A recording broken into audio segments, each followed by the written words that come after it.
Makassar.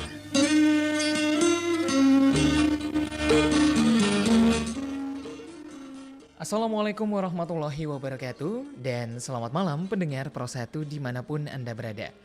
Bersama Irsan Lipit kembali menemani Anda pendengar, tentunya di Kiprah Desa untuk hari ini di Selasa 12 Juli 2022. Dan kali ini pendengar, Irsan tidak sendiri, ya walaupun di studio mungkin sendiri tapi via Zoom sekarang tengah berpartisipasi narasumber kami untuk Kiprah Desa di hari ini. Bersama dengan Bapak Muhammad Rizal, SPI. Beliau adalah Koordinator Luhkan Kabupaten Baru Satminkal Maros atau BRPAP 3 BRSDM KKP. Aduh, panjang sekali jabatannya Bapak ya. Dan kita akan membahas seputar tentang peningkatan kesejahteraan dari hasil backyard. Kita mungkin coba menyapa beliau terlebih dahulu. Pesisir Aceh, pesisir barat diprediksi. Assalamualaikum warahmatullahi wabarakatuh. Halo Pak. Mana nih? Suaranya belum kedengaran. Assalamualaikum. Bapak Muhammad Rizal. Coba diaktifkan dulu ininya. Agak lag ya. Agak ada sedikit gangguan jaringan sepertinya. Saya coba menyapa beliau terlebih dahulu, Bapak Muhammad Rizal, SPI. Selamat malam Pak, Assalamualaikum warahmatullahi wabarakatuh. Iya, sedikit ada kendala di jaringannya kami. Akan Irsan coba berkomunikasi bersama beliau kembali pendengar di Kiprah Desa edisi hari ini dengan judul meningkatkan kesejahteraan dari hasil backyard atau yang biasa kita akrab dengan halaman belakang. Saya coba menyapa beliau dulu. Assalamualaikum Pak, selamat malam. Waalaikumsalam, selamat malam. Nah, sudah kedengaran dengan baik. Apa kabar Pak? Sehat? Alhamdulillah, sehat walafiat. Alhamdulillah. Pak, sebelumnya kita memulai pertemuan kita di hari ini. Tentunya kita bisa menyapa kepada seluruh pendengar kita di 94,4 MHz Pro 1 RRI Makassar dan juga yang berpartisipasi lewat media sosial kami di akun sosial media Facebook kami di Pro 1 RRI Makassar dan juga di YouTube-nya kami pendengar. Anda bisa berpartisipasi tentunya menyaksikan kami secara live di RRI Makassar. Akan banyak informasi yang tentunya akan Irsan dan juga narasumber kami pada malam hari ini obrolkan bersama Anda.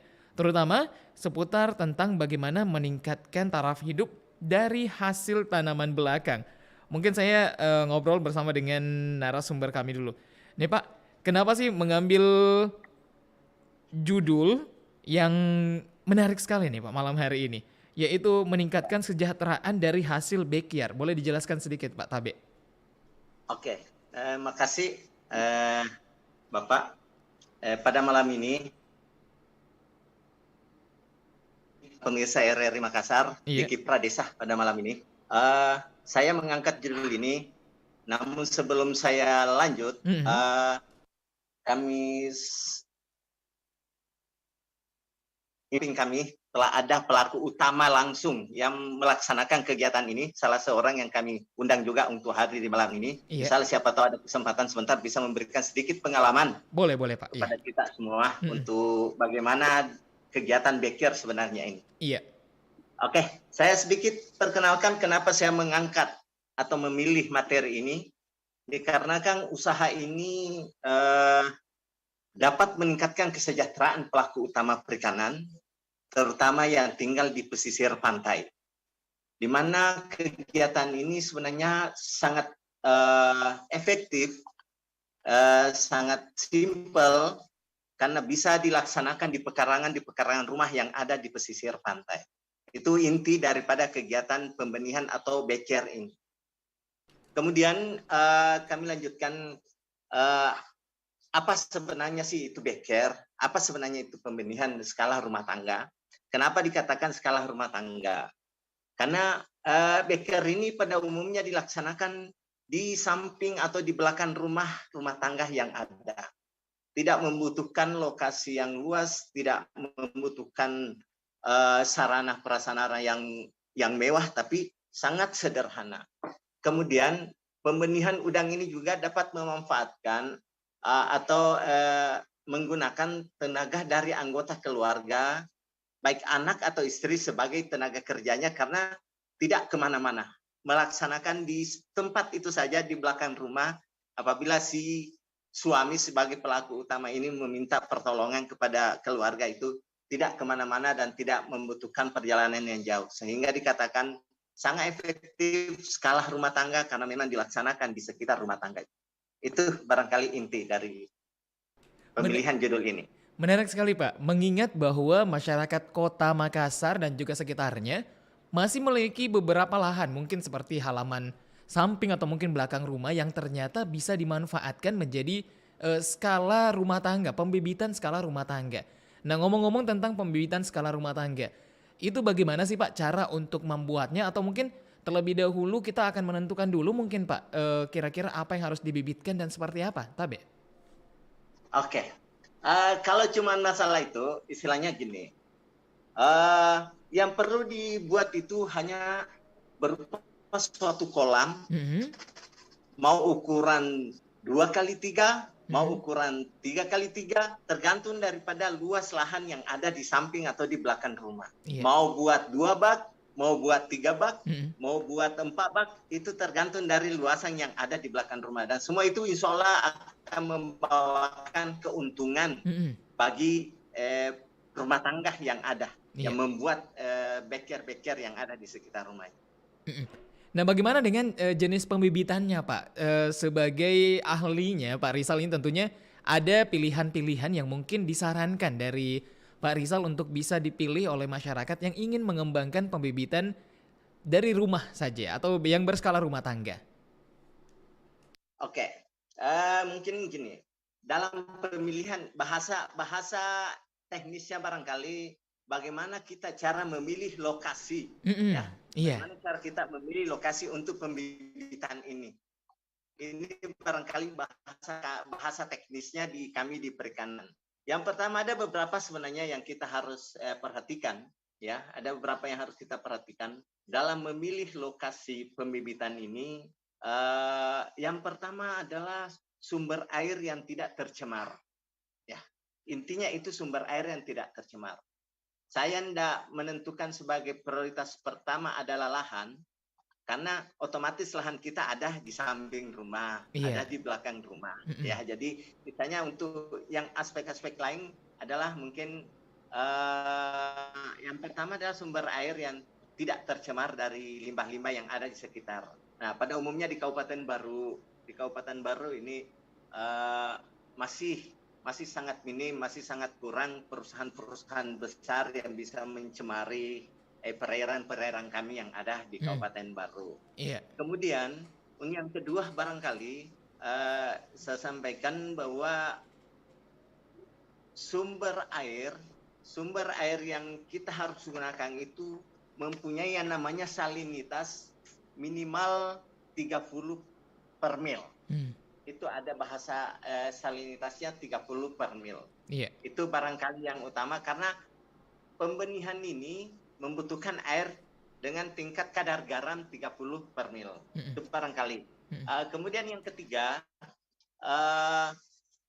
untuk selanjutnya adalah listriknya. Harus ada pasokan listrik. Karena ini utamanya adalah listrik yang akan kita pakai.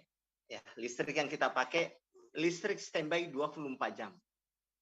Karena kapan 1 menit, 2 menit, 3 menit tidak menggunakan bantuan listrik apabila mati lampu dari genset, maka otomatis benur yang kami pelihara itu yang kita pelihara akan kelepek-kelepek Pak, kehabisan oksigen.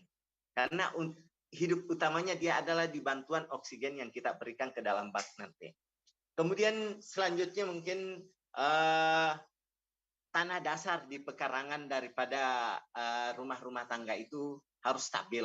Isinya tidak goyah, tidak berlumpur dan lain-lain karena itu akan menahan daripada bak yang ada di atasnya. Yang semakin diisi air akan semakin volume, semakin bertambah beratnya.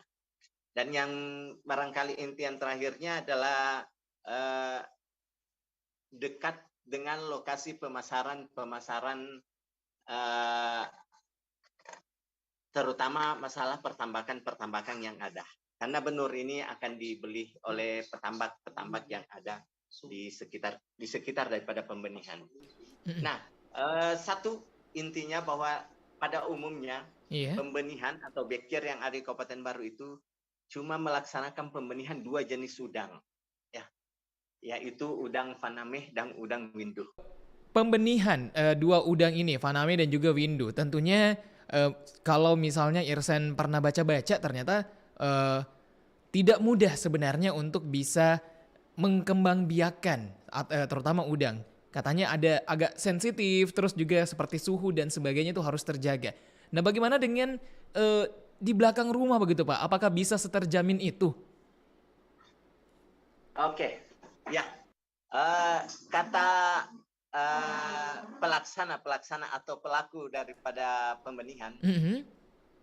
memelihara benur udang windu dan faname Iya. itu jauh lebih susah daripada memelihara bayi yang baru lahir. Waduh. Itu, Le- itu intinya. Lebih Jauh susah ternyata, iya. Heeh. jauh lebih ribet, lebih susah. Tapi selama si pelaku itu mampu mengetahui teknisnya, Mhm. maka mereka santai-santai aja melaksanakannya. Iya. Tidak stres, tidak apa-apa. Mhm. Pokoknya santai aja. Mhm. Jadi masalah suhu gini, Pak. Walaupun pelaksanaan skala rumah tangga itu, Iya. ya, walaupun pelaksanaan skala rumah tangga itu, tapi suhunya bisa dipertahankan dengan berbagai macam cara. Ya, kalau hatchery besar, mereka kan bisa mempertahankan suhu, Pak Irsan ya. Mereka bisa mempertahankan suhu itu Mhm. karena dia membuat gedung yang besar, yang mewah, Iya. baru bak yang ada di dalamnya dilengkapi dengan peralatan yang mewah, Heeh. yang bisa Mhm. ya yang bisa mempertahankan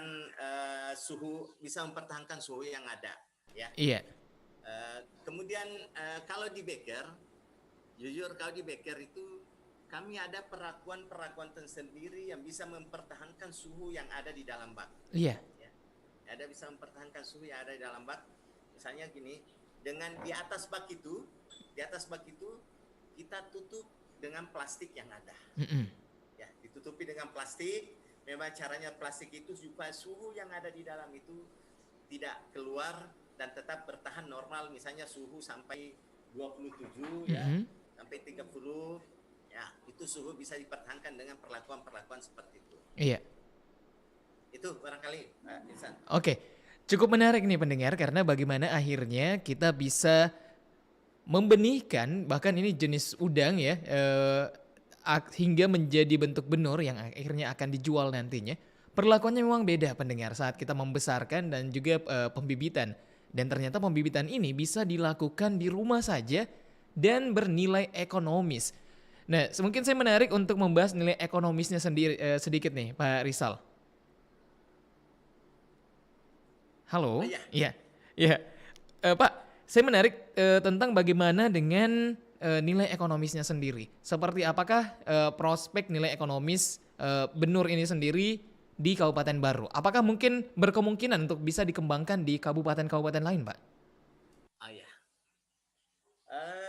Masalah ekonomis Pak Ihsan. Sebenarnya di sektor pembibitan alhamdulillah Mhm. sampai detik ini masalah benur tidak pernah mengalami kemunduran untuk pemasaran, terutama Iya. dalam pemasaran, masalah Mhm. ekonomis. Selama tambak itu tidak berhenti Iya. beroperasi, Mhm. insya Allah masalah ekonomis daripada benur ini tidak akan berhenti di pasaran. Iya.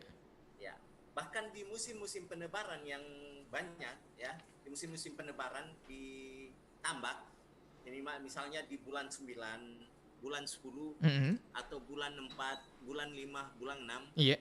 justru kebutuhan benur itu biasa ngantri, Pak. Oh, begitu. Berkurang. Iya. Heeh. Ya. Nah, cuma untuk saat ini yang ada sektor backyard atau pembenihan skala rumah tangganya itu yang berkembang di Sulawesi Selatan baru Takalar, Mhm. Kabupaten Baru yang terbanyak, Iya. dan ada di Kabupaten Pindrang mungkin ada beberapa 2 atau 3. Mhm. Baru itu yang ada. Kalau di Kabupaten Baru alhamdulillah sementara yang aktif sekarang itu Iya. lebih daripada 50 rumah tangga yang melaksanakan.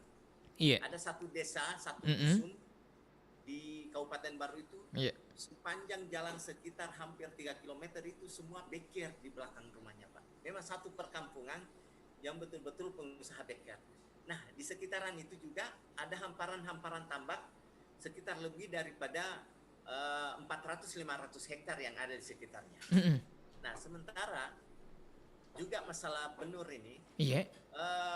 bahkan pelaku utama atau pembudidaya udang bukan cuma hanya di Sulawesi Selatan yang membeli, Pak. Iya. Oh. Tadi sore saya sempat jalan-jalan ke salah satu pembenihan yang ada. Iya. Pas saya dapati persiapan panen, Mm-mm. katanya insya Allah jam 3 subuh akan panen karena akan dikirim ke Samarinda, Kalimantan. Uh-huh. Itu salah besok jam 1 siang akan dikirim lewat kapal. Wah, luar biasa. Jadi bukan cuma di Samarinda sampai di Palu, Mm-mm. keluar Sulawesi, keluar Kabupaten Baru juga sampai Palopo, Mamuju, Mm-mm. Majene itu insya Allah benur-benur dari Kabupaten Baru tidak pernah ketinggalan, Pak. Mm-mm. Dari Kolaka ada yang beli sampai di Kabupaten Baru. Iya. Ya, itu masalah ekonomisnya. Mm-mm. Nah, bagaimana dengan penerapan metode ini, Pak, di kabupaten lain? Apakah itu memungkinkan atau memang karena posisi Kabupaten Baru yang sangat dekat dengan laut, akhirnya mungkin lebih kompatibel digunakan di Kabupaten Baru? Atau mungkin menurutnya Bapak bisa ini diterapkan?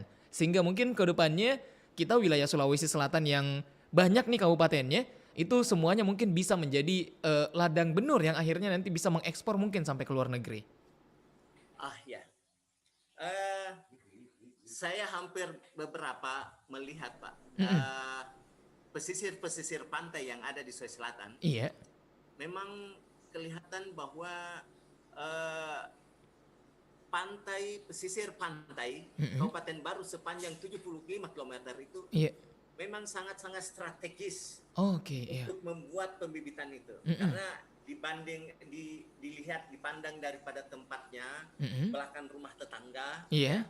Belakang rumah tetangga itu memang stabil, tanah yang mereka miliki itu stabil. Oke. Abrasi-abrasi dari laut agak kecil, ya. Jadi sehingga karena ini pembibitan sebenarnya tidak perlu membutuhkan debit air yang terlalu banyak. Iya. Karena memang kita cuma membutuhkan sedikit air karena bak-bak yang kita punya tidak terlalu banyak, namanya rumah tangga ya, Pak. Iya. Ya. Betul sekali. Jadi melihat di kabupaten lain terkadang memang ada pantai tapi agak sumber air yang agak terlalu jauh dari pesisir pantai ya. Iya. Ya. Kadang terlihat terlalu jauh, baru perumahan-perumahan yang ada di pesisir pantai itu agak jauh dari pinggir-pinggir pantai yang ada. Itu yang kelihatan yang ada di daerah-daerah lain, sehingga tidak semua di Kabupaten Baru aja, Pak, tidak semua pesisir yang bisa. Oke. Ada desa-desa tertentu, Iya. desa-desa tertentu. Di Kabupaten Baru itu cuma ada 3 desa yang bisa, yang baik untuk pelaksanaan kegiatan pembuatan pembibitan skala rumah tangga ini. Iya. Oh, ternyata seperti itu ya. Tapi cukup menarik karena minimal kita sudah punya kabupaten baru dan juga ada beberapa kabupaten seperti mungkin Takalar. Takalar juga ada, Pak, ya, pembibitan seperti ini? Ada, Pak. Iya, di Takalar. Di Galesong dia ada. Di Galesong juga ada. Nah, ini menarik. Semoga mungkin nanti akan ada peneliti lainnya yang bisa mengembangkan metode ini sehingga bisa diterapkan di wilayah Sulawesi Selatan yang memang banyak wilayah pesisirnya. Saya menarik untuk ngobrol bersama dengan pelaku usahanya, Pak. Apakah bergabung dengan kami di Zoom kali ini? Saya menarik untuk ngobrol bersama dengan pelaku usahanya, Pak. Apakah bergabung dengan kami di Zoom kali ini? Iya. Ada, Pak. Ini. Saya pelaku coba usahanya, silakan, Pak. dengan Silakan, ngobrol. Pak Irsan nanya-nanya. Ini pelaku usaha. Saya sedikit perkenalkan, Pak. Boleh Pak, silakan. Saya coba. Ini, beliau ini adalah alumni daripada Universitas Muslim Indonesia, ya, Iya. angkatan 988. Iya. Dia berhijrah dari Kota Makassar pindah ke Kabupaten Baru. Oh iya. Ya, cuma untuk melaksanakan pembenihan udang ini, Pak. Wah. Pertama di Baru dia cuma sekedar ngontrak lokasi yang cuma sekitar 2 area. Ada beberapa bak yang ada di dalamnya, sedikit bak, Pak. Kalau tidak salah ada 4 atau cuma 5 bak. Iya. Akhirnya sampai sekarang, alhamdulillah dia sudah mampu membeli lahan di belakang yang dia pernah kontrak, ya. Dia membeli lahan yang dia pernah kontrak, dan sudah membuat rumah mewah dari cuma hasil daripada pembibitan ini. Wah, luar biasa. Mungkin saya Sekarang dia ada di samping saya, namanya Insinyur Salam. Iya. Ya, alumni Universitas Muslim Indonesia 88, berkiprah. Nanti tanya sendiri tahun Iya. berapa dia mulai, Pak. Ya. Saya coba bersama dengan Pak Salam. Assalamualaikum Pak Salam. Iya, Assalamualaikum. Waalaikumsalam warahmatullahi wabarakatuh. Pak Salam, mungkin sisa waktu kita kurang lebih 10 menit nih Pak Salam. Mungkin saya langsung ke intinya saja. Nah Pak Salam, memulai bisnis ini dalam tanda kutip bagaimana memulai pembibitan skala rumah tangga ini tentunya tidak mudah. Apalagi di awal memulainya untuk langsung pindah dari Makassar ke Baru. Boleh diceritakan sendiri Pak, sedikit bagaimana perjuangannya Pak Salam untuk membuka peluang ini? Oh iya. Ya, alhamdulillah. Pertama saya tahun 1995. Waduh, saya masih umur 3 tahun Pak saat itu. Iya, iya. Saya awalnya Pak datang di Baru, cuma Iya. kontrak lokasi. Mm-mm. Jadi tahun 1995, akhirnya saya bangun cuma investasi itu hari, saya tidak salah cuma 12.500.000. Itu awalnya itu saya bangun. Suaranya dikasih besar suara. Oh, besar, ya. Saya bangun Pak, akhirnya sebangun cuma 4 bak itu hari dengan skala rumah tangga. Akhirnya alhamdulillah, akhirnya dari tahun ke tahun akhirnya berkembang. Karena kenapa? Apa yang sudah dijelaskan tadi Pak Aji itu sangat. Ini skala rumah tangga Pak, bukan cuma dikatakan juga di pinggir laut, di kota pun bisa, di gunung pun bisa. Sepanjang ada yang bisa mensuplai ini apalagi nih air laut. Air laut, iya. Tempat itu. Iya. Nah Pak, apakah selama memulai penangkaran ini, bukan penangkaran, pembibitan ya lebih tepatnya, pembibitan ini, kendala-kendala apa saja yang pernah dialami oleh Bapak? Kendala-kendala. Oh ya, pertama kendala Pak yang terjadi itu ada pertama itu sumber nopli. Iya. Karena kita mau mendebat sumber nopli tidak ada. Kedua, pada saat musim barat, Iya. itu musim hujan, itu bulan 11, bulan 12, bulan 1, itu kendala. Karena kenapa kendala? Kita ini cuma mengandalkan cuma faktor alam Pak. Oh iya. Suhu itu mengandalkan cuma matahari. Betul, Karena betul. ini tenda ditulis dengan terpal untuk menaikkan suhu, beda dengan HRI. Iya. Itu kendalanya saya rasa tidak ada Pak. Oke. Nah, saya kembali menyinggung sedikit tentang bagaimana prospek ekonomisnya. Menurutnya Bapak, apakah ini benar-benar sangat ekonomis dan juga bisa menguntungkan dalam tanda kutip untuk bisa diterapkan?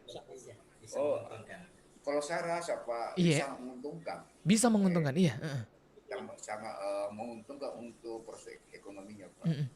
Jadi Contohnya kan teman-teman kita ini banyak yang awalnya dari investasi yang kecil, sekarang sudah luar biasa pembangunannya.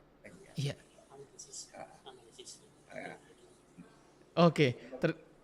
Oke begitu ya Pak. Oke mungkin saya kembali ke Pak Rizal dulu Pak. Ini sudah lewat 53 menit. Kita sudah harus pamit sekarang. Mungkin saya harus dengar dulu bagaimana apa yang ingin disampaikan oleh Pak Rizal untuk disampaikan kepada seluruh masyarakat dan juga pendengarnya kami, Tabe.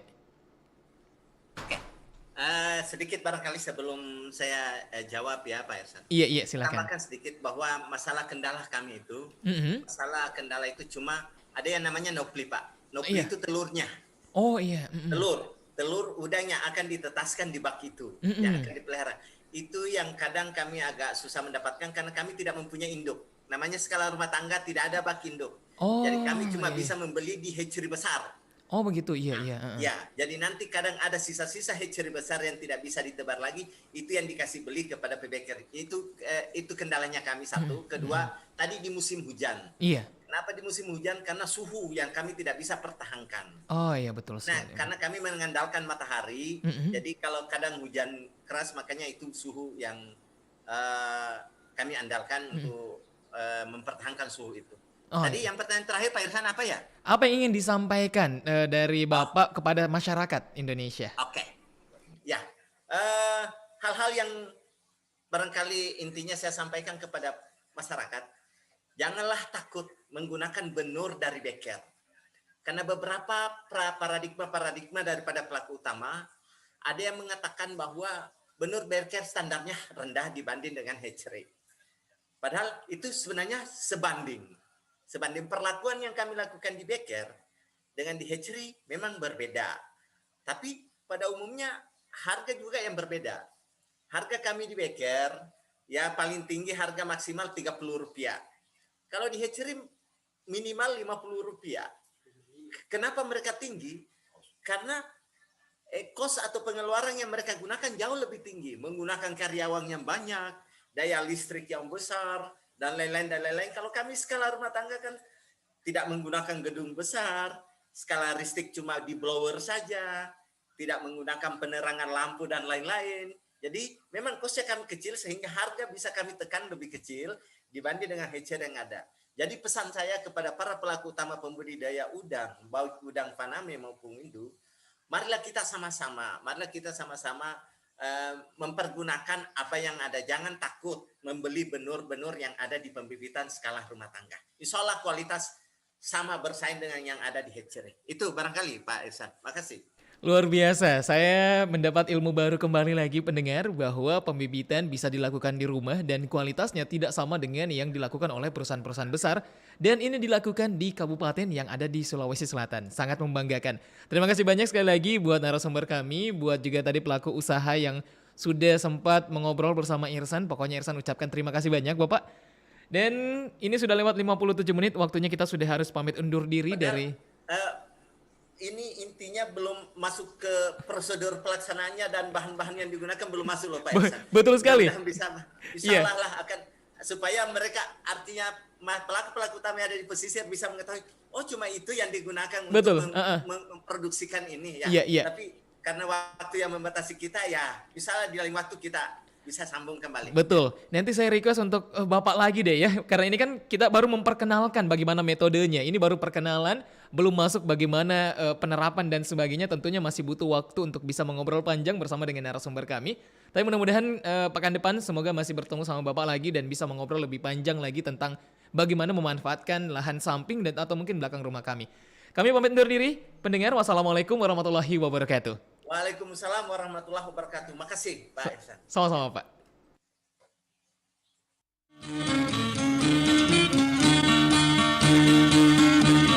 Kiprah Desa Pro 1 RRI Makassar.